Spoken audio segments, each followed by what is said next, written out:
your hoodie to put popcorn. Use your hoodie hoods to use popcorn and be a professional hood. Professional couch potato.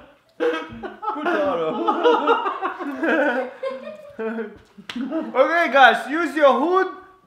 Okay guys. Did you say gay guys? Stop. Okay guys, wear your hoodie upside down. I mean inside out. Backwards. Inside out.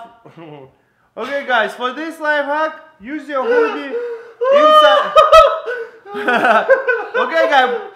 Okay guys. For this life hack, use your hoodie backwards to have this bag. Fill it up with popcorn, and be a professional couch potato. Potato. Potato. That looks pretty comfortable. You can just, perfect.